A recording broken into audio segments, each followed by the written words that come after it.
En fait, on était environ à 14 000 avenants à télétravail régulier. Nous sommes passés à 40 000, donc on voit bien que là, il y a une dimension d'échelle qui est plus du tout la même. Donc là où auparavant, c'était un choix individuel du collaborateur, bien évidemment validé avec son manager, ça restait finalement dans l'organisation de l'équipe quelques exemples, quelques individus, mais pas une grande partie de l'équipe.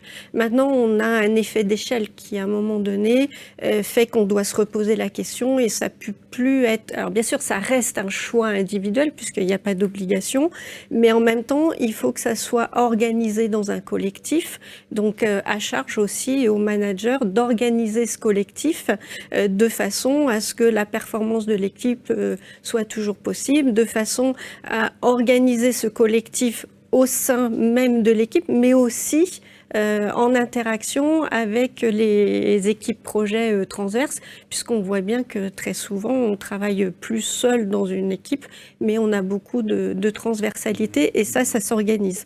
Alors, ce qui fait que le vrai sujet va être plutôt l'organisation du travail. Moi, je rejoins complètement ce que vient de dire Emmanuel. Oui, finalement, c'est pas forcément un nombre de jours de travail sur site ou chez soi.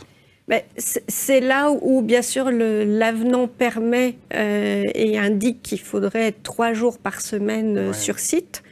En même temps, à l'échelle de la représentativité que ça représente, le vrai sujet, c'est pourquoi je viens sur site, qu'est-ce que je viens y faire, avec qui, comment, dans quel espace.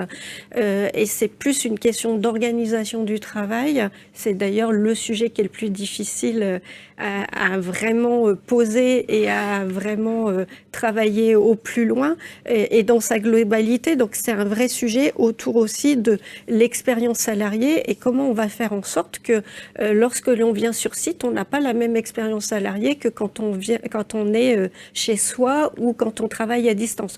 Parce que c'est vrai que aujourd'hui, c'est un peu le cas, non ?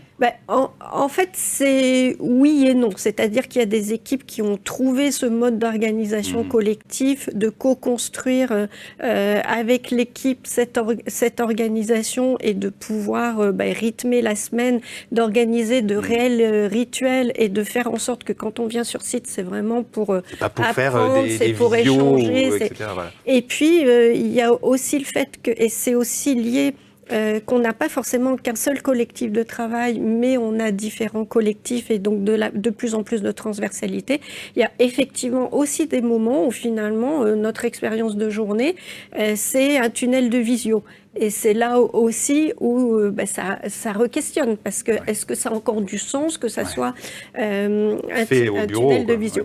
Donc c'est sûr que ce point-là va certainement nécessiter encore un peu de temps et d'organisation, parce que malgré tout, ce qui va se passer en termes d'organisation du travail, en termes de flexibilité, c'est pas encore stabilisé. Et quelque part, ça peut pas être juste un point de travail d'une entreprise, même dans un grand groupe comme le nôtre. Quelque part, ça a un effet aussi de société, cette observation en fait de l'évolution sociétale qu'il va falloir se donner le temps d'observer, d'apprendre, d'expérimenter et puis éventuellement d'ajuster dans notre organisation. Alors, c'est là où l'espace devient vraiment une ressource stratégique parce qu'elle permet à la fois de poser l'organisation de l'entreprise, l'organisation de l'équipe et de répondre aux différents usages de façon à ce qu'ils soient adaptés à cet usage et à l'expérience salariée qu'on a envie de donner sur le site. On va y revenir pour